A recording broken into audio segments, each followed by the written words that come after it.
Toh, mungkin saya tidak akan banyak menjelaskan berkaitan dengan aspek teknis atau seperti apa atau upah itu apa. Tetapi yang perlu kami sampaikan di sini bahwasanya PT Pama Persada Nusantara bekerja atau beroperasi di dalam area sektoral tertentu, di mana tentunya kami harus memenuhi semua aspek yang berkaitan dengan aspek K3 dan LH. Atas dasar itulah manajemen perusahaan juga sudah dicantumkan dalam perjanjian kerja bersama kami bahwa kami tunduk dan patuh dengan setiap peraturan-peraturan dari pemerintah, baik itu aturan tenaga kerja maupun aturan-aturan yang berkaitan dengan aspek keselamatan kerja. Salah satunya adalah memiliki sebuah sistem atau pengaturan atau sebuah metode yang tujuannya untuk mencegah terjadinya kecelakaan kerja. Jadi kalau kita berbicara OPA, mohon izin Pak Bupati, Pak Ketua DPRD, OPA itu adalah salah satu tools kami, di mana dengan mengikuti perkembangan digitalisasi, perkembangan zaman, dan tentunya kami mengharapkan sebuah pencatatan yang presisi dan objektif. Yang tentunya kalau kita bicara kesempurnaan tidak ada kecuali kitab suci Al-Quran atau kitab suci agama yang lain. Tetapi kalau kita berbicara sebuah pendekatan atau metode, kami mengupayakan pendekatan dengan metode yang presisi. Salah satunya adalah pemanfaatan digitalisasi teknologi. Sekali lagi kami sampaikan metode kami dulunya itu masih sangat manual, di mana karyawan ketika dia akan hadir dan siap untuk bekerja mengoperasikan alat yang notabene kegiatan atau aktivitas pertambangan adalah aktivitas dengan resiko tertinggi kedua setelah penerbangan. Tentunya kami memiliki effort yang tinggi untuk memastikan setiap karyawan yang bekerja dapat bekerja dengan aman dan selamat. Salah satunya adalah mempersiapkan dan memastikan kesiapan bekerja karyawan sepanjang dalam masa surat tugas. Artinya setiap karyawan kami ketika dia hadir bekerja sehari pertama dalam rosternya sampai dengan masa dinas terakhir sebelum dia menjalankan cuti lapangan, tentunya kami harus memastikan mereka bekerja dengan aman dan selamat. Salah satu tantangan kami adalah karyawan kami yang kebetulan sekarang dunia pertambangan. Kalau dulu mungkin bicara orang kerja di tambang, kerja di hutan, kerjanya masuk kemana-mana jauh dari akses.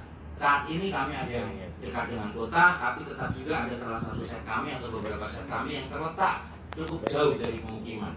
Tentunya kami harus bisa beradaptasi dengan baik dengan segala kondisi operasional kami. Salah satunya adalah bagaimana kami memiliki cara dan metode terukur untuk memastikan karyawan itu mampu bekerja dengan aman dan selamat. Dulu karyawan ketika akan bekerja, dia dinyatakan siap untuk bekerja berdasarkan pengakuan diri. Artinya untuk memastikan dia siap bekerja, ya diri karyawan itu sendiri, entah dia beristirahat cukup atau tidak, dia dalam kondisi sadar atau tidak, dia dalam kondisi sedang ada permasalahan secara psikologis atau tidak, kami tidak tahu. Karena itu semuanya dulu berdasarkan pengakuan individu dari karyawan. Yang tentunya untuk memvalidasinya kami berlandaskan kepercayaan terhadap apa yang disampaikan oleh karyawan. Seiring dengan berkembangnya zaman, seiring dengan tantangan operasional yang cukup tinggi, seiring dengan beberapa kejadian kecelakaan kerja yang tentunya membuat kami harus melakukan sebuah improvement dalam memastikan kesiapan karyawan secara presisi, salah satunya adalah dengan bantuan teknologi. Untuk itu, setiap karyawan yang dalam masa surat tugas, ketika dia dalam masa dinasnya di luar cuti lapangan, karyawan itu harus dalam kondisi tetap siap untuk bekerja sesuai dengan rosternya. Ketika dia misalkan masuk shift 1, berarti di malam hari dia harus mampu menunjukkan sebuah bukti bahwa dia tidur dengan cukup. Untuk itulah perusahaan menyediakan alat bantu, di mana alat bantu itu dipinjamkan kepada karyawan ketika dia beristirahat atau tidur untuk digunakan pada saat dia tidur. Tujuannya hanya untuk mengukur kecukupan waktu istirahat atau sleep opportunity. Ketika dia bisa mencatatkan kemudian dinyatakan cukup secara report yang kami dapatkan dari data alat bantu yang kami pinjamkan kepada karyawan, barulah karyawan kami perkenankan untuk beroperasi mengoperasikan alat sesuai dengan jabatan dan posisinya. Akan tetapi ketika tidak cukup, mekanisme di kami juga tidak kaku. Kami ada klarifikasi, kami ada validasi, bahkan kami menyediakan tempat khusus untuk bisa memastikan apakah benar si karyawan itu kesulitan tidur. Sehingga tadi disampaikan sempat beberapa kali treatment yang dilakukan oleh Mas Edi Purwanto. Salah satunya adalah rujukan sampai ke psikiater dan lain sebagainya. Dan itu sebuah kebijakan yang tidak hanya dijalankan di PAMA KPC Sangatta saja, tetapi itu adalah metode yang kami gunakan di hampir seluruh jobset kami. Karena memang jumlah kami cukup banyak, kami juga harus menyediakan alat bantu sesuai dengan jumlah tenaga kerja di kami. Dalam hal ini adalah untuk jabatan operator, karena mereka yang paling memiliki resiko tertinggi yang terdampak terhadap aspek operasi. Sehingga ketika tadi dibilang aku, mohon maaf, perlu kami sampaikan secara mekanisme pembuktian di kami secara validasi, insya Allah itu sesuatu hal yang terukur. Terkait dengan permasalahan sampai pada akhirnya saudara kami Mas Edi Purwanto mendapatkan sanksi surat peringatan ketiga, alhamdulillah yang bersangkutan sampai dengan saat ini masih sebagai karyawan kami, benar-benar dikarenakan kondisi status ketidakhadiran yang bersangkutan.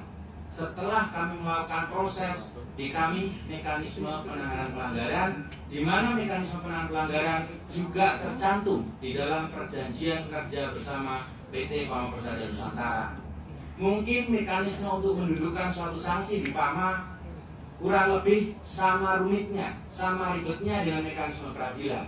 Karena di kami ada yang namanya proses pencarian fakta yang dilakukan oleh komisi ad hoc yang ditunjuk oleh atasan di departemen untuk memastikan fakta-fakta yang akan dikumpulkan sebagai salah satu data sebelum dibawa di ranah komisi disiplin, di mana komisi disiplin untuk sanksi PHK SP3 itu melibatkan level pimpinan tertinggi di set kami, PM, DPM, dan juga beberapa departemen terkait. Transparansi daripada proses itu juga melibatkan dari rekan-rekan serikat pekerja, di mana apa yang tercantum di dalam mekanisme penanganan pelanggaran itu sesuatu yang sudah tercantum di dalam PKB, sudah kami sosialisasikan kepada seluruh pekerja.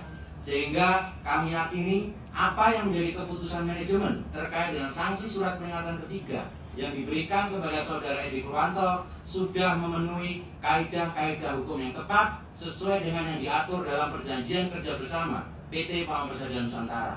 Mungkin itu yang bisa saya sampaikan sedikit.